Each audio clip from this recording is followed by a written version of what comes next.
So this reads, x is an element of the real numbers such that the absolute value of x minus 2 is less than 4.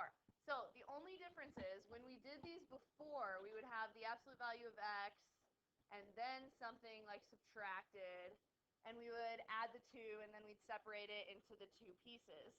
But everything that's inside the absolute value bars has to be isolated, so this all stays together, and you isolate just the absolute value sign, which this one is. Okay, it's all by itself. So now it breaks off.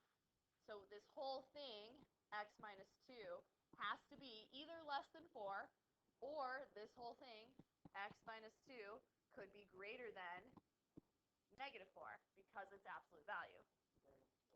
And when I break it off into two pieces, I drop the absolute value bars off. Okay, they don't matter anymore because we're writing it as our two separate statements. That's what it means.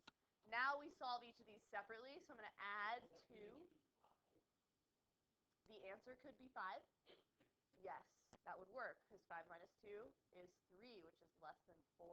Good. So we're going to add 2 over, so I get 6.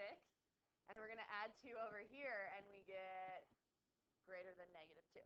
So if we are less than 6 and we are greater than negative 2, is that going to make an and or an or graph? So greater than negative 2. Yeah. Okay. So open circle on negative 2 and an open circle on 6. And we're going to go less than 6 and greater than negative 2. It's reals, so we shade in between. Okay, so any value between negative 2 and 6, excluding negative 2 and 6. All right, so for this one, x is an element of, what does this z stand for? Good. Thank you, Nolan. Integers, such that the absolute value of x minus 3 is less than or equal to 2. So again, the absolute value bars are separated. They're isolated by themselves, but we have the plus 3 inside. So we're going to split it into two statements. So this says x plus 3 is less than or equal to 2. And it could also be x plus 3 is greater than or equal to negative 2. Then we solve for x after separating it out. So I'm going to subtract 3, and that would be negative 1. And I'm going to subtract 3, and that would be negative 5. Okay, so I'm less than negative 1 and less than or equal to, so we're going to put a solid circle there. And we're greater than or equal to negative 5, which is another and graph, but we've got integers, so don't forget to just do integers between negative 1 and negative 5.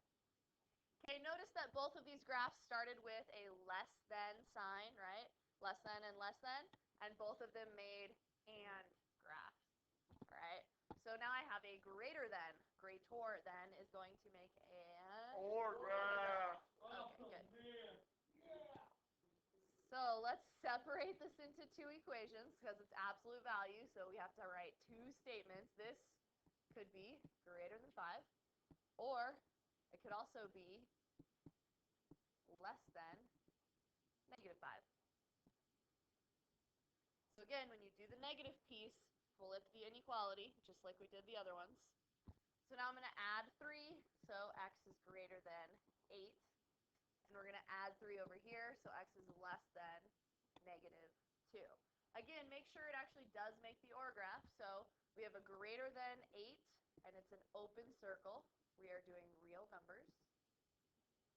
Okay, open circle on negative 2, and it's less than. And we're shading since it's real numbers.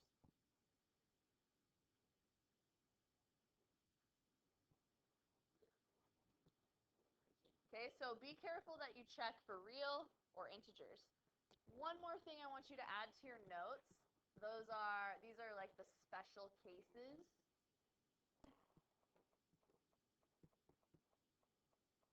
Okay.